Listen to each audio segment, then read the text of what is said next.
To the channel, everyone. I am Professor 138 MMA, and I'm going to take you through a class breaking down UFC Louisville, or if you're a local, Louisville, because the less you pronounce of the word, the more accurate it is, from my understanding. The few times I've been there, it's what it sounds like when they say it. But we're going to cover this entire card. We're going to break down every single fight and hopefully come to some conclusions, maybe find some spots on this card we like, and we'll pick a winner for every single fight. So we've got a couple of atomweights who are fighting at strawweight because that's what the UFC has for a division.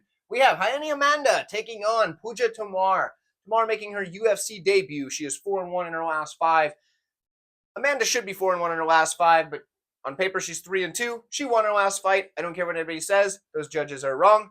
3-2 is what it's going to show, but she's 4-1 as far as her skills and what actually happened. So, Rayanne, solid jiu-jitsu, right? She's got very good top control, very good ground and pound, uses that ground and pound to open up her submissions, and she'll take those submissions after she kind of pummels you a bit and you kind of give up whatever. She's got decent striking as well, and it's good enough to set up the takedowns to get the fight to the mat.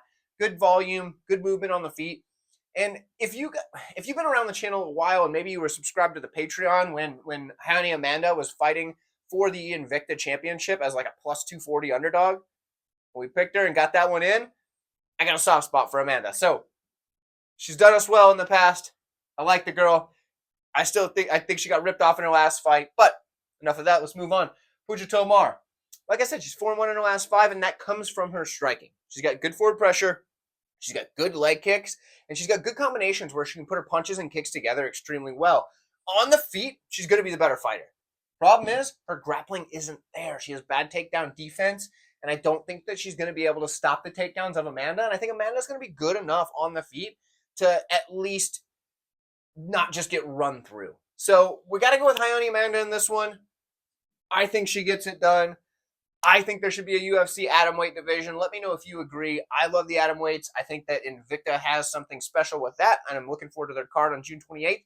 If you are not subscribed to the Patreon, I'm sure I'm going to have some bets on that, but I will only put those out for them. So it's a good chance for me to plug that. Patreon.com/138MMA. All of my links are in the description of this video, including the Patreon link. June 28th might be worth checking it out. Maybe not. Maybe not. Maybe I won't see any good spots, but usually Invicta has some good spots for us. Either way, Rayanne, former Invicta champion. That's the pick. Let me know what you got next. Cody Stamann versus Taylor Lapilus. And guys, this is actually the trickiest fight for me. Actually, there's the last one that I made a pick on. I struggled with this one. And I know a lot of people didn't because a lot of people are really, really, really on the Lapilus side. But let me throw some counterpoints at you, right? So 2-3 in the last 5 for Stamann. Doesn't look good on paper. The level of competition is pretty high, much higher than what Lapilus has been fighting. Not that he's been fighting bad competition. It's just that Stamann's fought the who's who of the division at this point in his career. For Lapilus, he's 4-1 in his last 5. That's a much better look. Both guys are 5'6", but 64.5-inch reach for Stamann, 73-inch for Lapilus. Lapilus is going to be able to use that range well here because of the way that he strikes. So let's break down the nuts and bolts. Solid striking on the Lapilus side. He has constant lateral movement. He's always going side to side. I think that's really going to help him here. And I think that really helps with his takedown defense because people aren't able to get a good, clean, straight in, get to the legs, drive through him kind of takedown. They have to catch him and then, change their direction, things like that. He's hard to really pin down with that unless you can get him up against a cage, but that's also kind of tricky. He's got good, clean combinations, good counters, and he's able to mix his strikes very well. His punches and kicks, puts them together in combinations, things like that. So Lapilus, the better striker. But we got Stamann, who very solid wrestler. The problem is he's kind of started to get away from it in favor of his boxing. And I think that's the issue because solid wrestling, good takedowns, good top control. If he just did this from the start of the fight on, I think Stamann's really live in this matchup. However, he's been using his striking, he has good striking. It's mostly boxing. He has good boxing. He has good basic combinations. And that's not a knock. The basic combination is a good thing. He's not going out there doing wild stuff. He's keeping it tight, doing good, clean combos, doing the 1-2s, 1-2-3s, 1-2-3-2, etc. Building on those type of combinations. And that is what you want when you're, trying to be a boxer wrestler style. That's what you want. But you need to stick with the wrestling as well. You can't just go to the boxing and expect to have the same level of success. And that's the reason ultimately I decided to take Taylor Lapilus, is because I'm worried for Cody Stamann that he's going to be too content to strike, especially early in the fight, and then it's going to be try to come from behind and get some takedowns. And by that point, going to be slippery. You know, they're all sweaty. Taylor Lapilus already moving a lot. Hard to take down in general. Hard to hold down in general. And I think Taylor Lapilus is just going to do enough. So we're going to take Taylor Lapilus by decision in this one. Let me know what you have, and I will see you in a couple of prospects in the strawweight division. Denise Gomes takes on Eduarda Moura. Now, Moura, she is still undefeated at 10-0 on her career, 5-0 in the last 5, obviously. For Gomes, she is 3-2 in her last 5. Had a bit of a step up in competition that set her back, but she is still a pretty good prospect in the division, and I think we're going to find out in this matchup where she actually falls, right? What prospect is going to go forward kind of thing. For Gomes, she's going to be at least from what we know, she's probably the better striker. She's got good striking. She's got good forward pressure. She's got good power, heavy leg kicks, and she can eat a punch. She's very durable. But she's going to be going up against a height and reach disadvantage because she's 5'2" with a 63-inch reach, 5'6" and a 66-inch reach going back at her. So that forward pressure is going to be very important for Gomes. And she's going to have to land those leg kicks to, slow the ability of the opponent to move and stay at range, and then she can come in with the power shots. That's going to be the goal if she can keep this fight on the feet.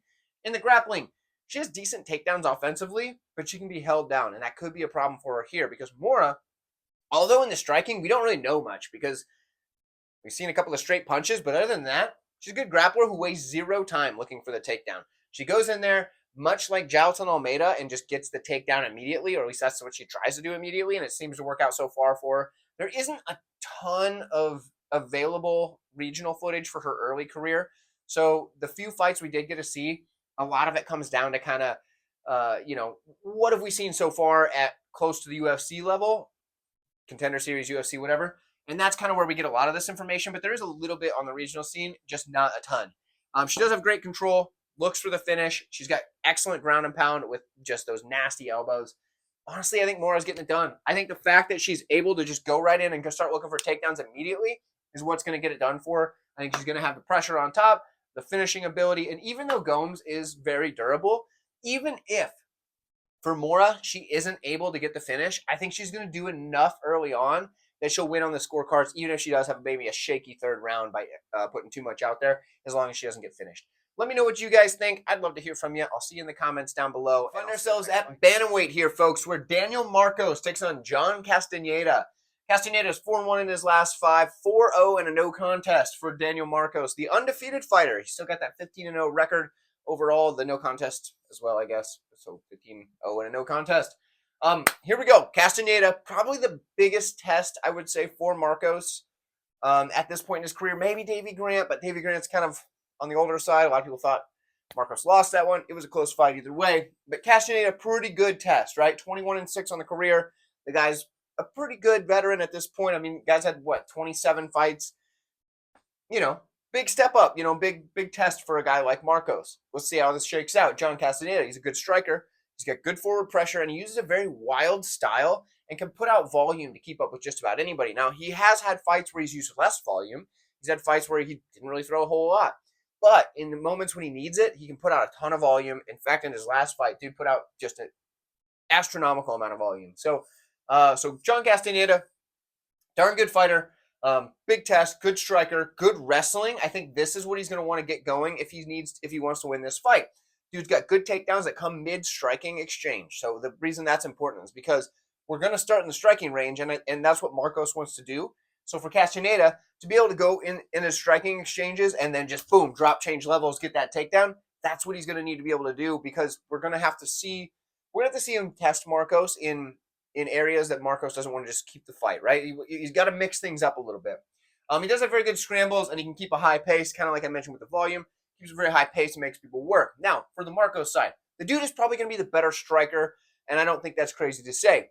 He's got solid striking. He's got very good combinations. He counter strikes extremely well, works the body, very good leg kicks. Something we saw in his last fight is that in tight, he'll use like a jumping knee that he doesn't really, he doesn't have to really set up. It's just kind of just boom, just right there. So it shows a lot of athleticism.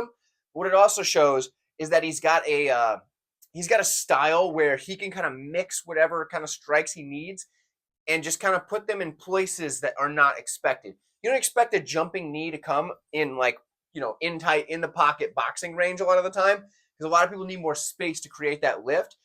For Marcos, he does not. He just jumps straight up into the knee. So that's something we saw and did like that. He's got very tight defense, and he does happen to have pretty good head movement as well. The one thing in the striking that I don't necessarily like about Marcos is sometimes he's content to move backwards. I think that's why a lot of people scored the Davy Grant fight for Davy Grant, is that even if Marcos is landing, he's a lot of times willing to move backwards and strike on the back foot.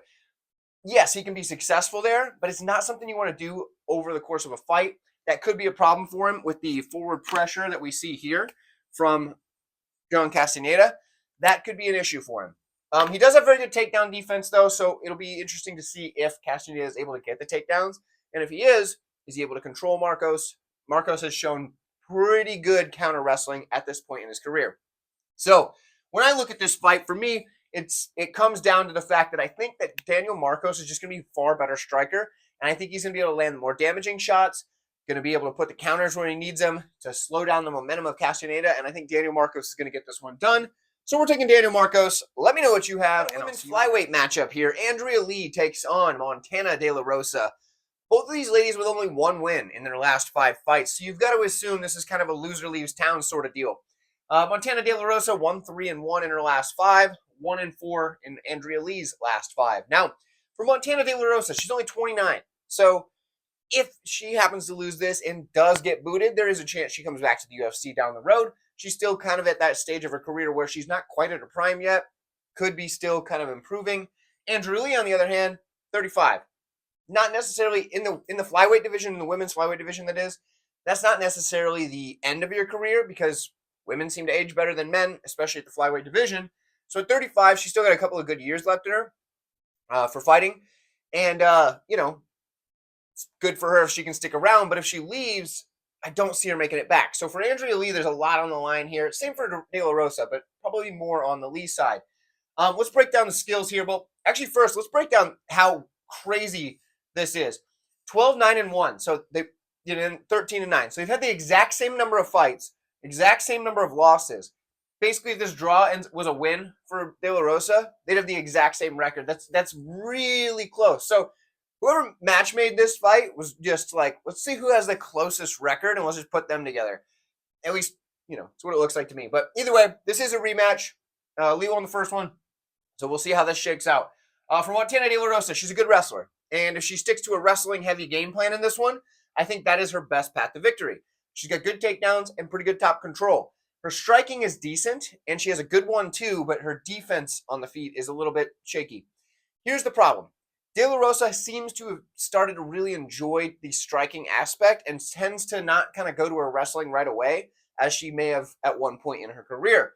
So I do think that is a problem for her in this matchup, because if she does decide to fall in love with that striking, that's a problem, because her striking defense is not the best, and she's going against Andrea Lee. Andrea Lee is a pretty good striker. She's got decent sting on her punches, but she has very good combinations. They look clean, crisp, and she can put them together with her punches, her kicks, all that good stuff. She can go into the tie clinch, and she's got very damaging strikes from there as well. The knees, the elbows, the like. Now, she's a decent wrestler in her own right. She has pretty good takedowns, but her takedown defense is, not that great, which is why I think De La Rosa should go to her wrestling. But I don't know that she will. For Andrea Lee, she is kind of difficult to hold down initially, but once you get her flattened out, that's it. She's stuck. So she has a good initial burst back to her feet, or like roll, try to sweep, whatever. But after that, she's stuck. So here's how I see this shaking out, right? I think Andrea Lee is going to put the volume, the better striking on the feet. I think she's going to land the cleaner shots, and I think she's going to do a lot better there. And I think De La Rosa is going to land a few takedowns, and she's going to get some top control time, but I don't think she's going to do a lot of damage there. Now, if she gets a takedown early in a round, got 4 minutes of top control time. Even if you get pieced up, the judges are going to forget about that the first 20 seconds of the round when they just see someone on top for 4 minutes or whatever, 4 minutes and 20 seconds. It does not matter unless you like drop them and almost finish them. That's different. But say Lee comes out, lands a good combination, hurts De La Rosa just a little bit, not like wobbly, but, hurts her a little bit, and De La Rosa says, oh, shoot, I got to get this to the mat, gets her down, holds her for 4 minutes, does that a couple of times, she's winning the fight. However, I don't see that happening. What I see happening is we get a little bit of a striking match for most of the round. Maybe with the last minute, De La Rosa's like, oh, shoot, I need to secure this round. I'm losing this round. I need to get a takedown. I don't think it's going to be enough. So I think Andrea Lee is going to get this one done via decision. And unfortunately for De La Rosa, I think she will be cut after this. And I do think she's going to have to battle her way back into the UFC. Might be some good spots for her elsewhere, but I think Andrea Lee's getting this one done. Let me know what you guys think. I'll see you in the next. Brad Katona takes on Jesse Butler. Both of these guys are 4-1 in their last 5 fights, but for Butler, he's new to the bantamweight division. Normally a featherweight, took his UFC debut short notice at lightweight. Now we find him at bantamweight, and he's a very big bantamweight. Guy's 5'10", 73-inch reach. Now Brad Katona, 5'6", 64.5-inch reach. He's no stranger to being the shorter, less lengthy guy in a matchup, but this is a pretty substantial difference from most fighters, right? So for Brad Katona, that's going to be a challenge for him is to overcome that height and reach. For Jesse Butler, he's trying to bounce back after a lackluster performance against Jim Miller up at lightweight. So how much weight do you put into that performance? Short notice against a grizzled veteran like Jim Miller and up a weight class, 2 weight classes from this, but up a weight class from where he was competing on the regional scene. Jesse Butler could look a lot better in this matchup than he did in that debut, just given the circumstances, right? The guy on the regional scene, when you watch his tape, this is what you see. He's a decent striker, good combinations, and he moves very well from his range striking into the clinch. Now, the problem is he doesn't really have any power. You've seen this guy on the regional scene land clean, flush shots on his opponents, and just it doesn't have the pop right there. There's no real like put you lights out, knock you down type of power. It just seems like technically I think he has 1 KO finish or whatever. I don't think I saw that one in my tape study. Maybe I did. Maybe I don't remember it. But it was like just a TKO with ground and pound or whatever. But for Butler on the feet and the striking, his power's just not there, and that is a problem for him. And maybe that was because he's fighting the bigger guys. Maybe he needed to be down here at bantamweight. Maybe his power will look a little bit better. I don't know. He's a big guy cutting down to 135. Grappling, though, this is where the guy gets it done. Now, he can get takedowns from the clinch, and that's kind of where he gets a lot of them, but he does have some traditional takedowns as well. He's a solid grappler with a large toolbox. He has very good transitions on the mat, and he's very opportunistic with his submissions. And he has quite a few different options in the tool belt, right? So for Jesse Butler, I do like his grappling. Striking, it looks good. It's just the lack of power isn't going to give Brad Katona anything to worry too much about, from my understanding, unless, of course, like I said, at bantamweight, now all of a sudden he's got power. That's possible. Now for Brad Katona, decent striker as well. He's got good, clean combinations when he's able to throw them, but the problem is sometimes because he's such a short guy with such short, stubby little arms at 64.5-inch reach, what happens is he sometimes just tries to close distance by just winging wild power shots so he can get in on the wrestling. Now, his wrestling is pretty good as well, where he just has constant pressure on guys, and he'll get to the double leg, and he'll just stay there. He'll just keep going for that double leg, getting you up against the cage and just grinding you out, and he'll do that as long as he needs to get the double leg or just right out the position, holding you against the cage. That worked a lot better before judges started really getting into the damage over control type of thing. So for Brad Katona, that could be an issue for him here, is just that we kind of saw in his last fight, right, where he had a little more control than Armfield at times. I think, like, if you look at the control time, whatever, I will say Brad Katona probably had more. I didn't double check that before I recorded. Probably should have. I'm an idiot. But either way, I believe he did. But the problem is he was outlanded as far as damage, right? So the control for Brad Katona is good, but he's going to need to do something with it in order to get the win in this matchup. Now, Brad Katona is the biggest favorite on this card from what I've seen currently. He's like minus 600 right now. So it makes Jesse Butler seem like a live dog, considering his first fight was short notice against a grizzled veteran, the guy with the most wins in UFC history, up a weight class. Now we're probably gonna see a more accurate version of Jesse Butler, but I still think Brad Katona is gonna get it done. I do think this fight's gonna be a lot closer than the line. So if you're looking for value, maybe you're on the Jesse Butler side, because I do think that first performance in the UFC wasn't really the real Jesse Butler that we're gonna see going forward. But I do still think Brad Katona is good enough to get it done. I'm gonna take Brad Katona, but guys, don't be betting on Brad Katona. If you're gonna bet, you bet on Butler just for the fact that he's such a big underdog. But yeah, Brad Katona at minus 600. You can't trust it. He doesn't do enough damage. Usually, the Gibson fight was a bit of an outlier. But let me know what you guys think. Maybe I'm off. Maybe I'm giving too much credit to Jesse Butler. And if you think so, let me know in the comments. But I'd love to hear from you guys. For me, this one's just a sit back, kick your feet up on the coffee table, crack open a nice cold root beer, and kind of see where Butler falls in the division and see if Brad Katona is able to start implementing some more damage. I know I spent a lot of time on this one. Let me know what you have. I'll see you next. At welterweight, we have a couple of guys who are on a pretty good tear, 5-0 in the last 5 for both of them. Carlos Prates takes on Charles Radtke. Chuck Buffalo, if you will. That's the way I prefer to refer to him. So in this one here, we've got Prates coming off of that win, that come from behind victory, the knockout win over Trevin Giles, where he was clearly losing the fight. Dude can land one shot and put your lights out, right? Charles Radtke, impressive win over Urbina in his last matchup, where he was much shorter, which is something he's going to have to be familiar with. It's going to be, beneficial that he's familiar with, at least, because Carlos Prates, 6'1" with a 78-inch reach. We look at Radtke, 5'9", 72-inch reach. So the height and reach is on the Prates side by a pretty good margin. Chuck Buffalo happened to have experienced that in his last matchup, so maybe he can implement some of the same things, use the ability to close the distance similar to how he did against Urbina. Now, for Prates, I think he's probably a better striker than Urbina was, so that might pose some problems for him, because Prates is a pretty good striker. That Muay Thai style, tons of power. We've established that already. He's got good, long, straight punches, and he uses that length really well, and he turns his body into those and extends, so it even makes those punches feel longer. He's got very powerful kicks to all levels. He uses that kind of teep kick to the body a lot, but he'll slam roundhouse kicks to the legs as well as the head, and he can knock you out with any of those things. Problem is his volume isn't usually there. At least we haven't seen it much lately. So in that last matchup, the reason he was losing just wasn't throwing volume. He obviously pulled it off, but you don't want to really back a guy that's always got to come from behind. So that could be a problem if he's not going to throw volume going forward. Maybe he's fixed this issue, but for now we're leaving that on there. Keeps his hands really low, and I know that he uses that for the takedown defense because he does have decent takedown defense, and that's probably why. But that could be a problem because you can get caught on the chin like that, right? He was getting kind of jabbed up a little bit. In the last one, the hands low could be a problem, but it does make it so his punches kind of come at different angles, which can also be good. So there you go. That's Prates in a nutshell. Let's look at Buffalo. So for Chuck Buffalo, he's a good striker, right? Tons of power, and that lead hook is his best move. He's going to come forward with a ton of pressure, and he's going to land that big, heavy lead hook. That's what he's looking to do. He's also got good counter-striking ability, and he can do that while he's coming into the pocket. Striking defense isn't the best, but he's shown pretty good durability thus far in his career. He's going to need that here because, like I said, Prates hits hard. Dude's a good grappler, too, though. He can push up against the cage and just wear on you. Gets the fight to the mat. He looks to advanced positions, and he's he has a really opportunistic style when he's looking for submissions. He'll let you put yourself in a bad position because of the pressure he's putting on you, either on the mat, against the cage, whatever it may be, and then he'll take whatever submission you give him.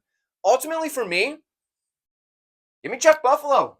We're going to ride with this dude as a dog again. He's came in, pretty solid for us the last couple of fights.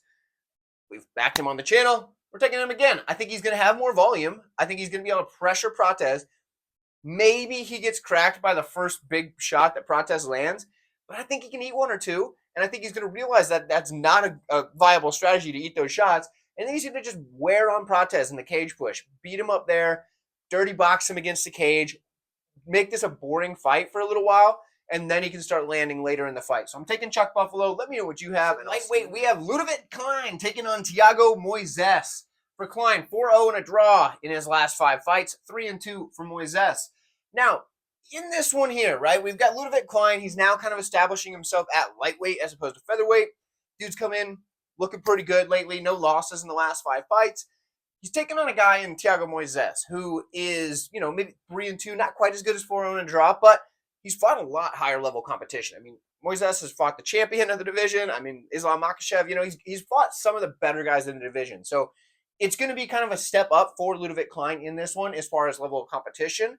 But we got the momentum over here for Klein. How is it going to shake out? For Klein, good striker. In fact, he's going to be the better striker in this matchup. I don't think that's crazy to say. He's got very well-timed counters, and I think that's kind of his biggest weapon, which could be tricky in this one because of the volume of Moises is not often something you can count on. So the counter striking might be difficult if the other guy just isn't throwing, right? But he does have very good combinations. He has very good power to go along with that. He has nasty kicks to all levels. If Klein can get the kicking game going, it's not what you want to eat. Let's put it that way. It's not what you want to eat. He's got decent counter wrestling as well, and he goes right to the underhooks and then starts working from there. That's his go-to, is get the underhooks. He can sprawl out from there. He can just lift you back up and get you into a clinching position.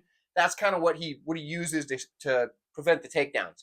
Now, for Moises, he's a decent striker with good combinations and very good kicks as well. He's got a very nasty leg kick, but the problem is his volume, like I mentioned. Sometimes it's good, other times it's just not there whatsoever. So for Moises, I think it actually might benefit him not to use a ton of volume here. You know, pick your spots, find your openings, but if you're giving countering opportunities for Klein, I think that could be a problem for Moises. So I don't think he wants to come in with a heavy volume game. Instead, he wants to pick his shots very well and start working for takedowns because he has solid jiu-jitsu with a very large toolbox. Now, he has decent takedowns. They're not great, but they'll get the job done a lot of the time, right? When he needs them, sometimes they're there. And that's what he's going to have to count on here. He's a good scrambler. He's good at reversing position. He's very active off of his back. Here's what I see happening, right? I see Ludovit Klein waiting for some counter shots at times. Moises not throwing enough to really give him those opportunities. Klein saying, okay, I've got to make something happen. And then he's going to start trying to look for the offensive striking and not counter. And what's going to happen here is I think Moises is going to find a takedown at a crucial moment when he needs it. And I think he's going to be able to take the back and win via rear naked choke. We're giving you a specific outcome here, folks. Thiago Moises, rear naked choke. Let's see it. Let me know what you have. Welterweight fight next. And yes, I said welterweight with Puna Soriano. He's moving down to welterweight here to take on the returning Miguel Baeza, who's been away for a couple of years now. This could be another loser leaves town matchup because Miguel Baeza 2-3 in his last 5 fights. Not exactly the look you'd like to see. He's coming off of a couple of knockout losses. Puna Soriano 1-4 in his last 5 fights, which means his 4 losses on the career are all in the last 5 fights. So he has just not looked good as of late. That is not what you want to see. Same thing over here for Baeza. He's got 3 losses on the career. All of them are in that last 5 fights. So both of these guys in poor form as of late. Who's sticking around? Who's leaving town? Especially if somebody gets knocked out in this one, they're probably leaving town. Now, for Miguel Baeza, right? Like I said, he's been away for 2 years. So we're taking this with a pinch of salt because who really knows what's changed in that 2 years? So bear with me. And here's the deal, guys. I'm going to tell you that this is a pass fight. This is not one you should be putting your money on because of the unknowns. And what's going to happen is somebody's going to be in the comments because I have to make a pick. That's what I do in every single fight. If you're new to the channel, I make a pick in every single fight.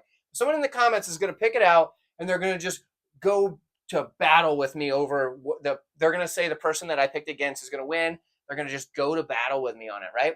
And if I get it wrong on a fight that I said, hey, stay away from this one anyway, I've given you good advice to stay away. They're going to just try to oh, look how dumb you are for this. Guys, I'm telling you now, stay away. If you come at me over this fight in the comments, I'm not even going to bother with you. You're driving me crazy, all right? So don't do that, or go ahead and do it. Actually, it helps the engagement of the video. But point is, stay away from the betting on this fight. It's too risky. We don't know too much. So we got a new weight class for Puna, 2-year layoff after a couple of knockout losses. This is a stay away fight. Okay, got that out of the way. The disclaimer's there. Miguel Baeza, he's a good striker from what we know. Good combinations. He mixes his strikes very well. His punches, his kicks. He steps in with the elbow, whatever he needs to do. He does a very good job with it. He's got good power on the feet as well. He can drop you. He can, chase you to the mat after that. He's got a good leg kick. But we don't know how the durability is. Knocked out in his last 2 fights. 2 years away. Maybe it's coming back. I don't know. That's why there's a question mark there. You see that? There's a question mark right here. So, I don't know. It's tricky. Didn't look durable in his last couple fights. Good grappling as well. He can get takedowns against the cage if he backs you up against the cage, and then he's got pretty good ground and pound from there. He's really good at flattening his opponents out and just teeing off on them. Baeza's got a lot of the skills, but he gets caught. Now for Soriano, I don't know if his is fight IQ or what, because he has decent wrestling and he has good takedowns. Not his best defensively. His takedown defense isn't great, and he does struggle off his back. I don't know that Baeza's looking to get takedowns first thing in this fight, unless that is his new strategy after the 2 years off, like I said. But I do think if Soriano is able to mix in his wrestling more, he might have more success. Mix in with the striking, all that good stuff. But he typically just likes to throw hands, right? He's a good striker, good movement on the feet, and plenty of power, and he's pretty durable. I don't see Puna getting knocked out unless the cut down to 170 makes his durability questionable. You see how I'm saying there's so many unknowns in this fight? I'm going to take Puna Soriano to get this one done because coming off of long layoffs is usually not the best thing to step back into an MMA fight. It is hard. I know ring rust isn't real according to a lot of people, but you just, sometimes things are just a little bit off. Your body's not used to taking damage in a real fight. Like sparring and fighting damage are different. In sparring, your training partners, at least most likely, aren't trying to actually hurt you or take your head off. In a fight, they are. So, a couple years away from Baeza. I'm going to take Soriano. But like I said, just pass on this fight. Soapbox over. So you got a matchup that on paper should be an absolute barn burner.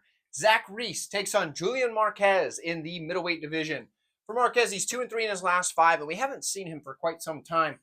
Reese, he's coming off that debut loss to Cody Brundage, so he's now 4-1 in his last 5, but where he was on a triangle and just got slammed and beaten down. So his only loss in the career. We don't really, disclaimer, we don't know much about Reese because his entire professional career has taken place in the first round of his MMA contests. He's made to the second round as an amateur. Those rounds are 3 minutes, not 5. It's a big difference. So we don't know a ton about Reese other than he's a fast starter as far as that goes. We don't really know what he's like after the first round. So bear with me here. Reese is going to be the bigger guy, 6'4" with a 77-inch reach. We got 6'2" with a 72-inch reach for Marquez. Not like he's really undersized for the division. Reese is just exceptionally big, right? He's got long range, big, tall fella. So there's that. For Reese, we're going to start over here. He's got good striking, plenty of power, and he mixes up his strikes well. His punches and kicks, things like that, the elbows, the knees, what have you. He mixes them together very well. I do like that. The grappling department, he's got powerful slams, at least we've seen on the regional scene, in the UFC, maybe not. He's got good attacks on submissions, and he's got ground and pound that's pretty darn heavy. So dude's going to start fast. We're not going to know what's going to happen after that. If he gets some of his stuff going, he's got a really good chance of winning early on. Now, for Marquez, it's another situation where he's been away a while, right? So we don't really know for certain what we're going to get out of him, but this is what we've got so far. He's a good or a decent striker. He's got good power, good forward pressure, and good volume. The problem is his striking defense isn't the best, and he really does slow as fights go on because he's a very fast starter, but we have seen him go to decision, and in fact, he's never won one. He just keeps getting there, but when he gets, well, he doesn't get there often. When he does get there, he's quite tired. So let's put it that way. He doesn't usually win the end of the fights, but he starts out looking really good, and he does have this would be rated as good, both of these, if he could keep that up past the early part of the fight. Let's put it that way. And maybe he can now. He's been away a while. It's another fight where we've got a guy coming off of a long layoff. So bear with me, all right? And we got a guy that's coming in, hasn't made it out of the first round. I'm doing what I can here, folks. We don't have a ton of information on either of these that's up to date and current. Now, in the grappling department, Julian Marquez, he's got a good front choke series, and he's very good at attacking submissions on his opponents who are hurt. The guy drops you, falls you to the mat, and subs you. He doesn't really go for a lot of takedowns, per se, but if he hurts you, he's going to follow you up and get that club and sub. That is what he's good at. In fact, I could see him club and subbing Reese here. It's not out of the question. They both start fast. It's going to be chaos. You would assume this fight doesn't go to decision, right? You would assume. But then again, sometimes when you get that, when you're like, oh, there's no way this goes to decision, then you get a decision fight, and it's weird. So I don't think we're getting a decision. I'd feel weird if someone's out there claiming we're going to get a decision, I would love to know what led them there, and maybe they know something that I don't, because I think both these guys are going to start fast and try to take their opponent out of there early, and somebody's going down, whether that's submission or knockout. Ultimately, I'm going to take Reese. I like that he's been fighting more recently. I like that he has this physicality, size, and reach advantage here. Yeah, that's about it. There's not enough to go off of. So Reese is the pick. Pass on this one. Just crack open another root beer, call it a day, move along. So we are at middleweight where Brunno takes on Dustin Stoltzfus. Now, for Stoltzfus, yeah, he came in big in his last fight, getting the big upset win, but he's 2-3 in the last 5. So he really needed that. Kind of probably saved his spot in the UFC. Can he replicate that here against the Brunno who has only one loss on the career, 11-1 on the career, 4-1 in the last 5. Got to bounce back last time.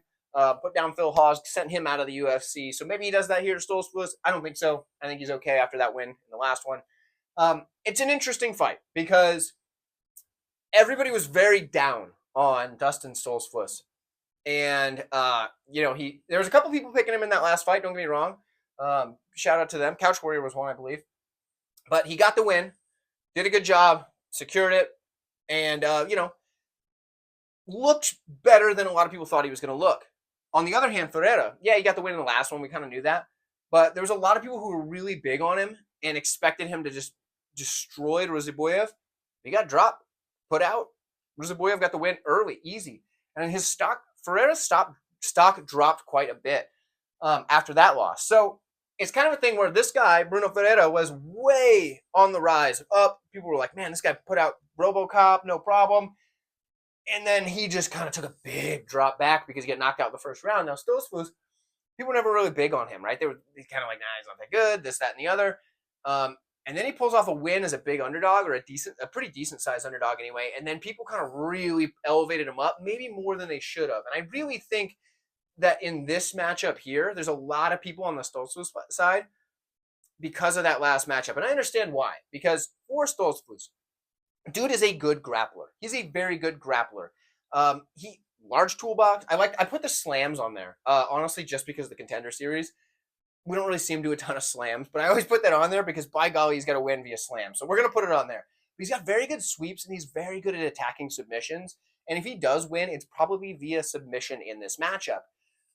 For the striking, though, it's okay. He has decent power. His kicks are really clean, but he doesn't want to stand and trade in the pocket with you. He's shown good durability outside of the Abus Magomedov fight, but you're going to stand there and trade with a guy like Bruno Ferreira is probably a bad idea. I don't think he should do that. But at range, he's got the kicks. He's going to be taller and longer here. Ferreira's kind of just short for the middleweight division.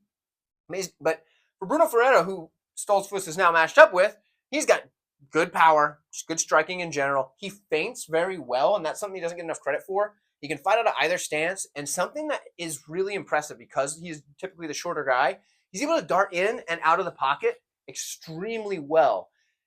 Didn't work out for him against Ruziboyev. That it's going to happen sometimes. That guy's a freak of nature as far as his body composition, how tall and long that guy is.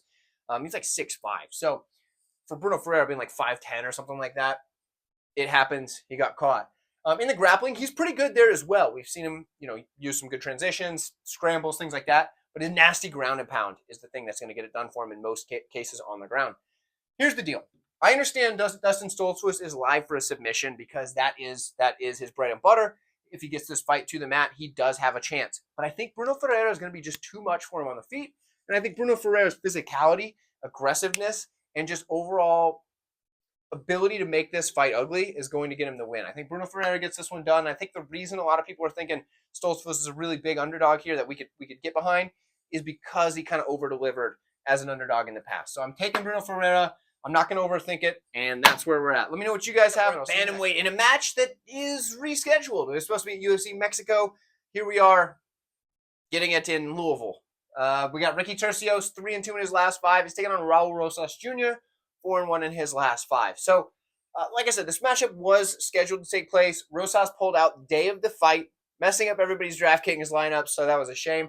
And also, that's not my best bet, darn it. I was on DFS by the Numbers show Best Bet. My best bet involved this fight, and the fight didn't happen. So, still kind of salty about that, Rosas. So, if you see this, got my eye on you, buddy. Ricky Turcios. Okay, real quick. I don't actually care about it. I was just goofing. But I do think this fight's actually going to take place this time. But either way, I don't actually care about that. Don't get me in the comments getting all mad. Like, oh, you're just mad at the fighter for messing up your stuff. I don't care. Ricky Turcios. Good striker. He's got a lot of volume and good combinations, but he doesn't really have any power. And there was that fight where he was just kind of swinging at air and not actually landing.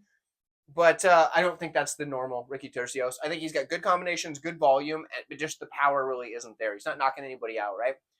Good grappling, very active guard. He's got good sweeps, good scrambling ability. And he's got cardio to do this at least for 3 rounds, probably 5, but at least for 3 rounds, no problem.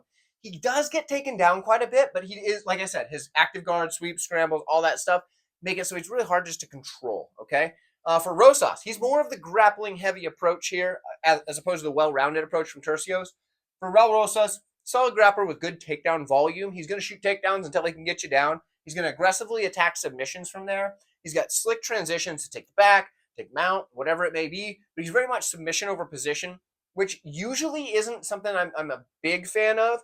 But in this matchup with a guy like Turcios, who's always looking to sweep, create scrambles, all that good stuff, I think that might actually be the best strategy to just try to snatch something up in this chaos, right? So I do think that is actually going to help him here. Decent striking. We've seen some power in the Terrence Mitchell fight. A lot of it's basically set up by his wrestling threat, right? This guy's got a good grappling, good takedowns, all that good stuff. And if he's, if you expect a takedown and he throws an overhand or he throws a straight right down the pipe, yeah, I mean, it'll catch you, and he's got decent enough power. Kid's young, strong, things like that. He's going to crack. So, and I do think he has more power than a guy like Tercios, who he just doesn't seem to have any power to his shots. Rosa starts fast, and we've seen him slow down before. I'd like to think that he's fixed that issue. He seemed to have good cardio in other fights, but like I said, we've seen him slow down in the past, the C-Rod fight, and that is what it is. Ultimately, for me, I do think Rosas gets this one done. I think he's able to snatch something up in the transitions, and I think he's able to catch Tercios in something and possibly get a submission here. So I'm looking for Raul Rosas Jr. by submission. Not really sure what kind yet, but let me know what you think. The light heavyweight division, Dustin Jacoby takes on Dominic Reyes. And guys, if you've been finding this video useful, helpful, enjoyable, even just for entertainment purposes, like it says in the disclaimer, do me a solid. Go down there and hit that like button and show your support. Doesn't cost you anything. Takes a moment. And if you just go ahead and start doing that right now, you'll probably be back up to the video by the time I'm done talking, because I talk too much and I want to give you ample time to hit that. So here we go. Dustin Jacoby, 2-3 in his last 5 fights. Dominic Reyes, 1-4 in his last 5 fights. Before I started breaking this one down, I didn't really think about it like this, but this could be another loser leaves town kind of fight, because Jacoby 2-3 in his last 5 doesn't look great. I understand one of those was the Roundtree fight, which is a pretty controversial decision, but still, Dustin Jacoby 2-3 in his last 5. If he loses here, it's not going to be the best look for him. For Dominic Reyes, 1-4 in the last 5. He'll be on a 5-fight skid if he loses this fight.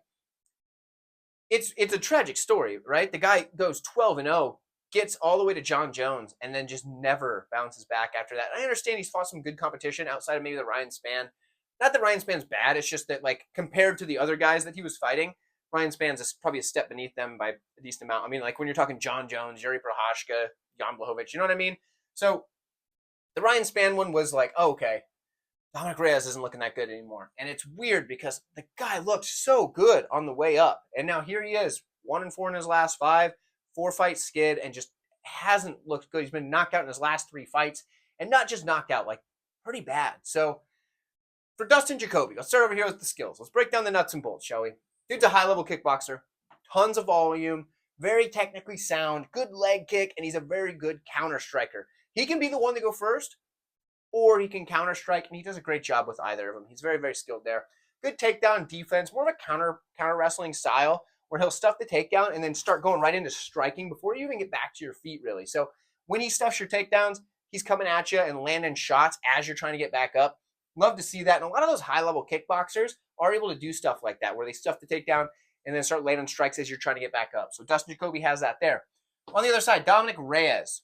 Dude's a solid striker. We're going to go with the skill set, and then we're going to go with how we feel like this is going to line up now. So skill set that we know he has is a solid striker with good forward pressure, tons of power, good combinations, good volume. He's got counters, especially that step back into the cross.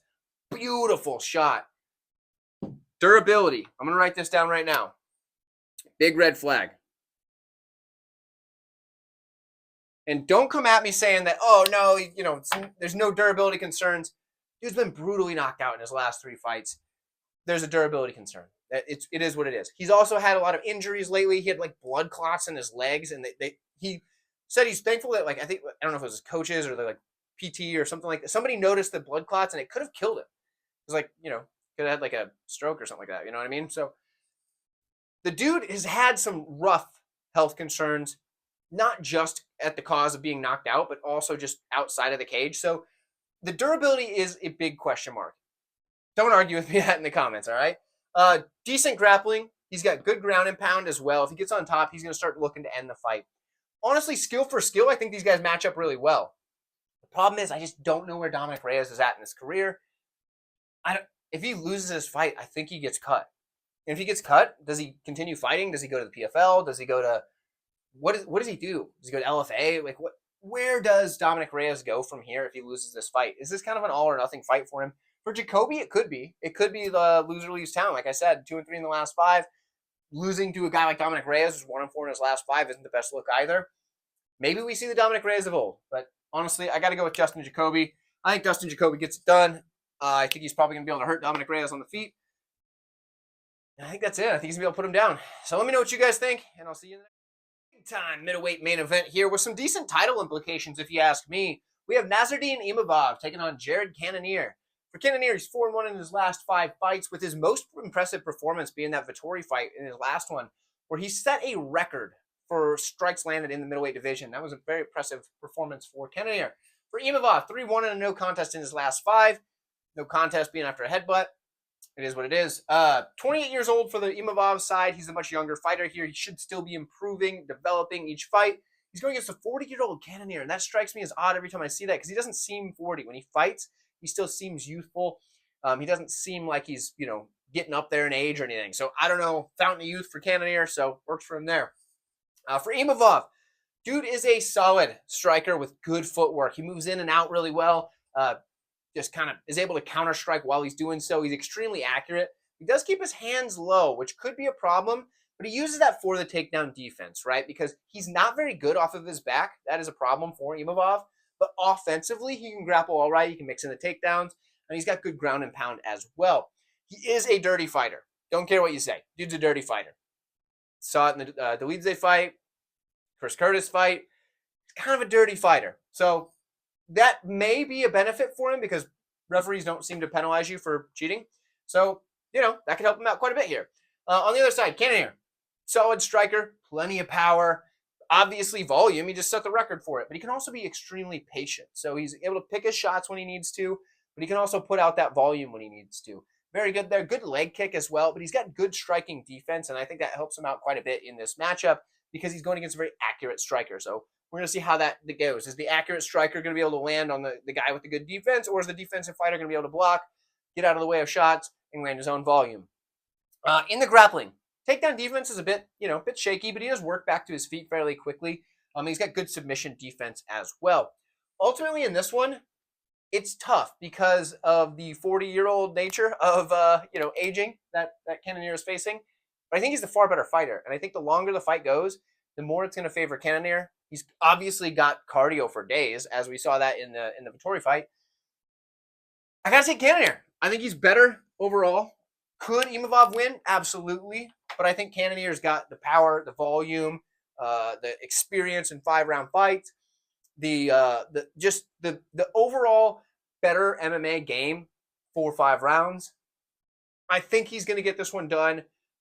Late finish is what I'm going to say. I'm going to say round 4 TKO for Cannonier. Let me know what you guys think. I appreciate y'all tuning in. Like I said, my links are in the description. If you haven't done it, please like this video. Check out the interview I did with my good buddy Isaiah Robinson, who makes his his MMA, professional MMA debut coming up Friday, June 7th. He's fighting for a local promotion in my home area of Omaha, Nebraska. He's fighting a guy he lost to as an amateur, trying to get that one back. So check out that interview. It's probably popped up on screen by now. Thank you guys for watching, and I'll see you next time.